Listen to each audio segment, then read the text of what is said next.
UDF ക്യാമ്പിലെ കാര്യങ്ങൾ എങ്ങനെയാണ് എന്നറിയണ്ടേ? എന്താണ് ഈ കൊട്ടിക്കലാശത്തിലേക്ക് അടുക്കുന്ന ദിവസം അവരുടെ പ്രചരണം എങ്ങനെയാണ്? അവരുടെ ഒരു ആത്മവിശ്വാസം എന്താണ്? പ്രതീക്ഷ എന്താണെന്ന് കൂടി നമുക്കറിയാം. നൃപൻ നമ്മളോടൊപ്പം ചേരുകയാണ് നിലമ്പൂരിൽ നിന്ന്. നൃപൻ, ഏതായാലും നമ്മൾ ഈ UDF ക്യാമ്പിന്റെ കാര്യം പറയുമ്പോൾ തുടക്കം മുതൽ വിവാദങ്ങൾ മാത്രമായിരുന്നു അവരുടെ ക്യാമ്പിൽ നിന്ന് നമുക്ക് കേൾക്കാൻ കഴിഞ്ഞത്. ആ വിവാദങ്ങളിൽ നിന്ന് അവസാന ദിവസങ്ങളിലും കരകയറാൻ കഴിഞ്ഞിട്ടില്ല എന്നത് തന്നെയാണ് പോയ മണിക്കൂറുകളിലെ കാഴ്ചകൾ നമ്മളോട് പറഞ്ഞു വെക്കുന്നത്.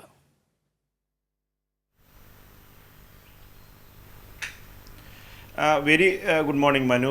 വളരെ തരത്തിൽ നമ്മൾ തുടക്കത്തിൽ മനു തന്നെ ആമുഖമായി പറഞ്ഞു തന്നെയാണ് നിലമ്പൂരിനെ സംബന്ധിച്ച് UDFിൻ്റെ ക്യാമ്പിലെ വസ്തുത എന്ന് നമുക്ക് പറയേണ്ടി വരും. കാരണം തുടക്കം മുതൽ തന്നെ നിരന്തരമായി അവർ തന്നെ തൊടുത്തുവിട്ട, അവർ തന്നെ കൊണ്ടുവന്ന വിവാദങ്ങൾ അവർക്ക് തന്നെ തിരിച്ചടിയാകുന്ന കാഴ്ചയാണ് കണ്ടത്. കാരണം അനാവശ്യമായ പല വിവാദങ്ങളും നിലമ്പൂർ തെരഞ്ഞെടുപ്പിലേക്ക് വലിച്ചിഴച്ചവർ കൊണ്ടുവന്നു. അതെല്ലാം സത്യം നിരത്തി, വസ്തുത നിരത്തി LDF പ്രതിരോധിച്ചപ്പോൾ, തെളിവുകൾ നിരത്തി പ്രതിരോധിച്ചപ്പോൾ പ്രതിക്കൂട്ടിലാകുന്നൊരവസ്ഥയിലേക്ക് UDF മാറിയിട്ടുണ്ട്. അത് ജമാഅത്തെ ഇസ്ലാമിയുടെ അവസാനത്തെ കൂട്ടുകെട്ടുമായി ബന്ധപ്പെട്ട വിവാദ പരാമർശം വലിയ രീതിയിൽ മണ്ഡലത്തിൽ സജീവമായ ചർച്ചയാണ്. അത് LDF ക്യാമ്പിലെ ചർച്ച മാത്രമല്ല, UDFിനുള്ളിൽ, ലീഗിനുള്ളിൽ, സമസ്ത മറ്റ് മതേതര ജനവിഭാഗങ്ങളുടെ പ്രധാനപ്പെട്ട കേന്ദ്രങ്ങളിലെല്ലാം അത് ചർച്ച വരുന്നു. ആ ചർച്ചയിൽ നിന്ന് ഒഴിഞ്ഞു മാറുന്നതിന് വേണ്ടി പ്രതിപക്ഷ നേതാവ് VD സതീശൻ കഴിഞ്ഞ ദിവസം പറഞ്ഞത് അത് ക്ലോസ് ചെയ്ത ചാപ്റ്ററാണ്, ഇനി അതിനെക്കുറിച്ച് സംസാരിക്കാനില്ല എന്ന തരത്തിൽ തന്നെയാണ് അദ്ദേഹം പറഞ്ഞത്. അത് സംബന്ധിച്ച ജമാഅത്തെ ഇസ്ലാമിയെ വെളുപ്പിച്ചെടുക്കാനുള്ള VD സതീശൻ്റെ ശ്രമം മുതിർന്ന കോൺഗ്രസ് നേതാക്കൾക്കടക്കം വലിയ തരത്തിലുള്ള വിയോജിപ്പുണ്ട്. അത് തിരുത്തുന്ന സമീപനം MM ഹസൻ സ്വീകരിച്ചു. അതിനെ കൂടുതൽ കോൺഗ്രസിൻ്റെ നയസമീപനങ്ങൾ മാറ്റമില്ല, അത് എന്തെങ്കിലും അങ്ങനെ പറഞ്ഞിട്ടുണ്ടെങ്കിൽ പ്രതിപക്ഷ നേതാവിനോട് ചോദിക്കൂ എന്ന് KC വേണുഗോപാൽ എന്ന നേതാവിനടക്കം പറയേണ്ടി വന്നു. അങ്ങനെ ഒരു സാഹചര്യം നിലനിൽക്കുന്നുണ്ട്.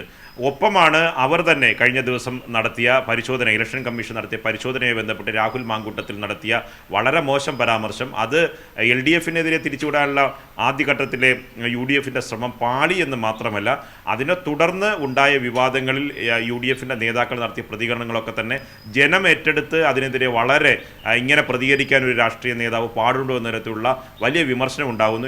ഇന്നലെയൊക്കെ നമുക്കറിയാം ഈ നേതാക്കളൊന്നും സജീവമല്ല ഇപ്പോൾ മണ്ഡലത്തിൽ. എന്തുകൊണ്ടെന്നാൽ അത് വിമർശനം ഉണ്ടായിട്ടുണ്ട്, ജനങ്ങളിൽ നിന്ന് വളരെ മോശം, ഇത്തരം പരാമർശം പാടില്ല എന്ന് ജനങ്ങൾ തന്നെ പ്രതികരിക്കുന്നത്, രാഷ്ട്രീയത്തിനധികമായി പ്രതികരിക്കുന്ന ഒരു ഘട്ടം നിലമ്പൂരിൽ ഉണ്ടായിട്ടുണ്ട്. കഴിഞ്ഞ ദിവസത്തെ പ്രചരണത്തിൽ നമ്മൾ പറഞ്ഞതാണ്, M സ്വരാജിനോട് ചോദ്യങ്ങളായി തന്നെ ചില മാധ്യമപ്രവർത്തകർ ചോദിക്കുന്നുണ്ട്. പ്രിയങ്ക ഗാന്ധിയുടെ റോഡ് ഷോയും പര്യടനവും നിലമ്പൂരിൽ കഴിഞ്ഞ ദിവസം ഉണ്ടായിരുന്നു. പ്രിയങ്ക ഗാന്ധി മുൻപ് വരുന്നത് പോലത്തെ ആവേശം അത്ര ഉണ്ടായിരുന്നു എന്ന കാര്യം UDF പ്രവർത്തകർ തന്നെ, UDF നേതൃത്വം തന്നെ ആശങ്കയോടെ കാണുന്നുണ്ട്. മഴയുണ്ടായിരുന്നു, മഴ കാരണം അവർക്ക് ചന്തക്കുന്നിൽ നടത്താൻ തീരുമാനിച്ചിരുന്ന റോഡ് ഷോ ഒഴിവാക്കി മുത്തെടുത്ത് മാത്രമാണ് ഒരു റോഡ് ഷോ ഉണ്ടായിരുന്നത്. അത് ഏകദേശം ഒരു 900 മീറ്റർ കൊണ്ട് അവസാനിച്ചു, മഴ എപ്പോഴേക്കും ആരംഭിക്കുകയും ചെയ്തു. അത്ര ഒരു വലിയ തരത്തിലുള്ള ഒരു ആവേശം ഉണ്ടായിരുന്നില്ല എന്ന വസ്തുതയാണ്. പക്ഷേ UDFിൻ്റെയും ലീഗിൻ്റെയൊക്കെ പ്രവർത്തകർ ഈ ചന്തക്കുന്നിലും ഒപ്പം തന്നെ മൂത്തെടുത്തും ഉണ്ടായിരുന്നു. പക്ഷേ വലിയൊരു ആവേശത്തിലേക്ക് കാര്യങ്ങൾ പോയില്ല. ഇപ്പോൾ ചർച്ച ചെയ്യപ്പെടുന്നത് ഈ പറഞ്ഞ പ്രിയങ്ക ഗാന്ധി നടത്തിയ ഈ റോഡ് ഷോയ്ക്ക് ശേഷം നടത്തിയ പൊതുസമ്മേളനത്തിൽ അവർ ചില ആരോപണങ്ങൾ ഉന്നയിച്ചു. അതിൽ ഈ KC വേണുഗോപാലിനെ ഒപ്പം നിർത്തിക്കൊണ്ടാണ് പെൻഷൻ ഹോൾഡ് ചെയ്ത് വച്ചിട്ട് ഇടയ്ക്കിടയ്ക്ക് കൊടുക്കുന്നു എന്നൊരു പരാമർശം അവർ നടത്തിയിട്ടുണ്ട്. കൈക്കൂലി എന്ന വാക്ക് അവർ ഉപയോഗിച്ചില്ലെങ്കിലും ഇങ്ങനൊരു പരാമർശം നടത്തി. ഒപ്പം തന്നെ വന്യജീവി മനുഷ്യ സംഘർഷവുമായി ബന്ധപ്പെട്ട് സംസ്ഥാന സർക്കാരിനെ വിമർശിക്കാനുള്ള ശ്രമവും അവർ നടത്തി. മറ്റ് വിവാദ പ്രശ്നങ്ങളിലൊന്നും അവർ പ്രതികരിക്കാൻ തയ്യാറില്ല.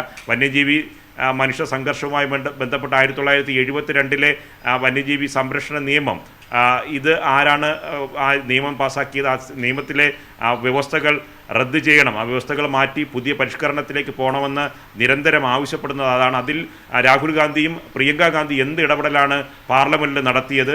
കോൺഗ്രസ്സിന് എന്ത് നിലപാടാണ് ഇക്കാര്യത്തിലുള്ളത്? ഒപ്പം തന്നെ ഇക്കാര്യത്തിൽ കേന്ദ്ര സർക്കാരിനെ ഒരു വാക്കുകൊണ്ട് പോലും പ്രിയങ്ക ഗാന്ധി വിമർശിച്ചില്ല. അത് കേരളത്തിലെ MLA-മാർ MP-മാർ ഒരുമിച്ച് നിന്ന് കേന്ദ്രത്തിനെതിരെ പോരാടേണ്ട ഒരു വിഷയത്തിൽ പോലും സംസ്ഥാന സർക്കാരിനെ തിരിച്ചുവിടാനുള്ള സങ്കുചിത രാഷ്ട്രീയത്തിൻ്റെ നിലപാടിലേക്ക് പ്രിയങ്ക ഗാന്ധിയും താണുപോയോ എന്ന ചോദ്യം മണ്ഡലത്തിൽ സജീവമാണ്. വിവാദ പ്രശ്നങ്ങളിലൊന്നും അവർ പ്രതികരിച്ചിട്ടില്ല. ഇന്ന് സ്ഥാനാർത്ഥി UDFിൻ്റെ സ്ഥാനാർത്ഥി ആര്യാട ഷൗക്കത്ത് മൂത്തയിടത്തും ഒപ്പം തന്നെ നഗരസഭ നിലമ്പൂർ മുനിസിപ്പാലിറ്റിയിലുമാണ് പ്രചരണം നടത്തുന്നത്. ഒപ്പം തന്നെ പാണക്കാട് സാദിഖലി തങ്ങളും PK കുഞ്ഞാലിക്കുട്ടിയും പങ്കെടുക്കുന്ന, KC വേണുഗോപാലും പങ്കെടുക്കുന്ന ഒരു പരിപാടിയും ഇന്നുണ്ട്. പ്രധാനപ്പെട്ട കോൺഗ്രസിൻ്റെ നേതാക്കൾ KC വേണുഗോപാൽ അടക്കമുള്ള നേതാക്കൾ മണ്ഡലത്തിലുണ്ട്. നേരത്തെ നമ്മൾ ഷമ്മിയും ഒക്കെ പറഞ്ഞതുപോലെ ശക്തമായ മഴ ഇവിടെയുണ്ട്. നിലമ്പൂരിൽ റെഡ് അലർട്ടാണ് ഇന്ന് മലപ്പുറം ജില്ലയ്ക്കുള്ളത്. ഇപ്പോഴും ശക്തമായ മഴ പെയ്യുകയാണ്. ഇതിനിടയിലാണ് ആവേശം ചോരാതെ സ്ഥാനാർത്ഥികളുടെ പര്യടന പരിപാടികളൊക്കെ പുരോഗമിക്കുന്നത്. മനു. ശരി നൃപൻ, ഓക്കെ, താങ്ക് യു. അപ്പോൾ രാവിലെ നൃപനാണ് ഈ കനത്ത മഴയത്തും ആവേശം ചോരാതെ അവിടുത്തെ വിവരങ്ങൾ നമ്മളോട് ഇത്രയും നേരം പങ്കുവച്ചുകൊണ്ടിരുന്നത്. എന്തായാലും UDF ക്യാമ്പിന്റെ കാര്യങ്ങളാണ് പറഞ്ഞത്.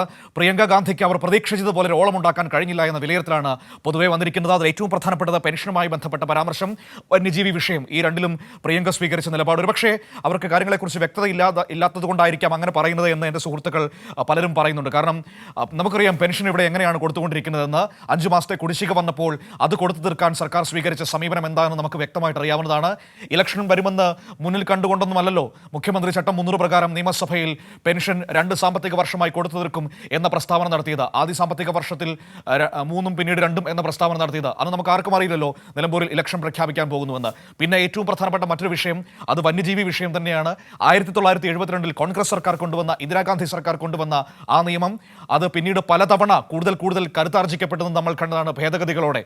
അതിൽ 5 തവണ കോൺഗ്രസ് ആണ് ഭേദഗതി ചെയ്തത്, 2 തവണ BJPയും. ഇനി പ്രിയങ്ക ഗാന്ധിയും രാഹുൽ ഗാന്ധിയുമായിരുന്നില്ല വയനാട്ടിലെ, നിലമ്പൂർ ഉൾപ്പെടുന്ന വയനാട്ടിലെ MP മാർ എന്ന് പറയുന്നത്. അവർ എന്ത് ചെയ്തു, ഈ വിഷയത്തിന് വേണ്ടി പാർലമെന്റിൽ എന്ത് ഇടപെടൽ നടത്തി എന്നതും വളരെ പ്രധാനപ്പെട്ട വിഷയം തന്നെയാണ്. അതൊക്കെ മറച്ചുകൊണ്ട് സംസ്ഥാന സർക്കാരിന് നേരെ ചോദ്യങ്ങൾ ഉന്നയിച്ചാൽ സ്വാഭാവികമായും വാർത്തകളും വസ്തുതകളും മനസ്സിലാക്കുന്ന കേരളത്തിലെ ജനങ്ങൾ അത് മനസ്സിലാക്കുമെന്ന് തന്നെയാണ് നമ്മൾ കരുതേണ്ടത്.